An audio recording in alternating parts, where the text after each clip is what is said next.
পাচ্ছি, রাতে যদি তোমার এই চুলা থেকে একটু আগুন পোহাই কোনো সমস্যা? যুবক বলে না না সমস্যা না, আহলান ওয়া সাহলান, খোশ আমদেদ, আসেন আসেন, আপনি আগুন পোহাইলে আমার সমস্যা কি? সুবহানাল্লাহ পড়েন।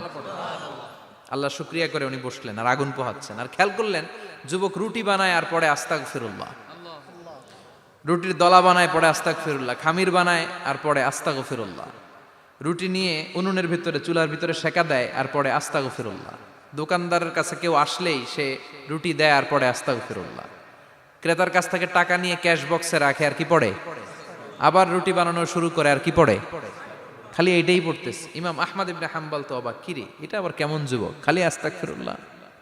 উনি প্রশ্ন করলেন, যুবক ঘটনা কি? আসার পর থেকেই তোমার দেখতেছি তুমি রুটি বানাও, রুটি বিক্রি করো আর পড়ো আস্তাগফিরুল্লাহ, মালাকা ইয়া শাবাব। যুবক বলে, আস্তাগফিরুল্লাহ আমার সবচেয়ে বেশি পছন্দের আমল, আমি সব সময় আঠার মতে ইস্তেগফারের সাথে লেগে থাকি আর সব সময় পড়তে থাকি আস্তাগফিরুল্লাহ, আর এর বদৌলতে আল্লাহ আমারে মুস্তাজাবুদ দাওয়া বানিয়ে দিয়েছে। আহমদ ইবনে হাম্বল তো অবাক, আনতা মুস্তাজাবুদ দাওয়া, তুমি মুস্তাজাবুদ দাওয়া রুটিওয়ালা? আমি এত বছর হাদিস পড়াই, আমিও তো মুস্তাজাবুদ দাওয়া না, আর তুমি রুটি বেচো বাজারে, তুমি মুস্তাজাবুদ দাওয়া, তুমি দোয়া করলে সব কবুল হয়ে যায়? যুবক বলে, না আনা মুস্তাজাবুদ দাওয়া, আমি আমার জীবনে যত দোয়া করেছি কবুল করে নিয়েছে কে? সব দোয়া কবুল করে নিয়েছে আল্লাহ, একটা দোয়া ছাড়া। কয়টা? আহমদ ইবনে হাম্বলের কৌতূহল, কিউরিসিটি আরো বেড়ে গেল, কি সব দোয়া কবুল হয়েছে একটা দোয়া ছাড়া? মাযালিকা দোয়া ইয়া শাব, কি সেই দোয়া?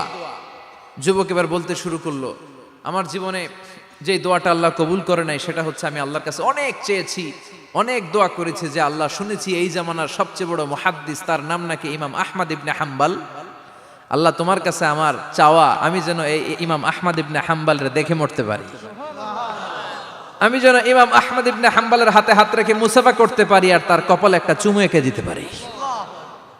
আহমদ ইবনে হাম্বল আবেগপ্রবণ হয়ে গেলেন, চোখের পানি ছেড়ে দিলেন, বললেন, যুবক তোমার এই দোয়াটাও কবুল হয়ে গিয়েছে। আহমদ ইবনে হাম্বলের দেখার সাক্ষাৎ পাওয়ার জন্য আহমদ ইবনে হাম্বলের বাড়িতে তোমার যাওয়ার দরকার নাই, আহমদ ইবনে হাম্বল তোমার দরবারে ছুটে এসেছে। আনা আহমদ ইবনে হাম্বল মুহাদ্দিসুদ দাহর, আমি নিজেই আহমদ ইবনে হাম্বল।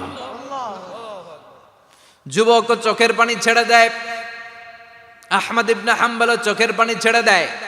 যুবক চিৎকার মেরে ইমাম আহমদ ইবনে হাম্বলকে জড়িয়ে ধরে, হাতে হাত রেখে মুসাফা করে, কপালের মধ্যে চুমু খায় আর আল্লাহর শুকরিয়া করে বলে, ও ইমাম, আসলে এই দোয়াটাও আল্লাহ আজকে কবুল করে নিল। বিশ্বাস হয় সবসময় ইস্তেগফার পড়লে আপনার দোয়াগুলোর এইভাবে কবুল করে নিবে কে?